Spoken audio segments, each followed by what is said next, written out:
Kultakokemus! Älä tule lähelleni! Jarno! Unohditko, että molemmat jalkani olivat piilossa?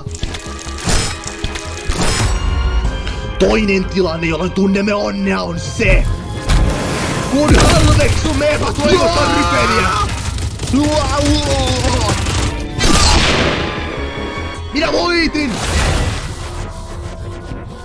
Kun laskeudut maahan, home on jo jauhanut koko kehosi tomuksi!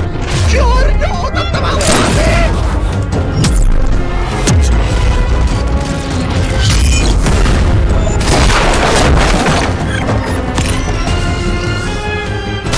Koita kestää! Paattosia helikopteriin! Grazie, numero 5! Hakkaa hänet tuojoksi! Miten naurettavaa. Lopputulos ei tule muuttumaan, Giorno Giovanna. Nimittäin taistelusi lopputulos suurta chokolaattaa vastaan. Tuo tekemäsi oksa on myös elävä, jos se noskahtaa vähänkin. Tarttuu home siihenkin.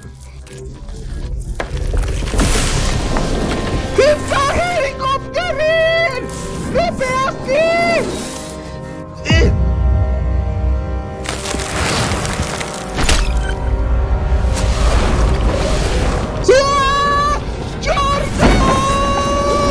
Hienoa!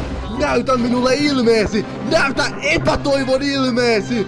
Näytä kasvosi, kun tajuat, että toivo on mennyttä ja elämä ohi!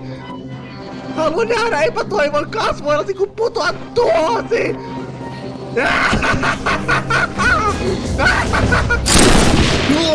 Vene! Propellia kohti potkaisemani luodin kulma oli täydellinen. Home tuosi elävän oksan, mutta kannastaan irronnut oksa ei elä. Se on vain puutavaraa.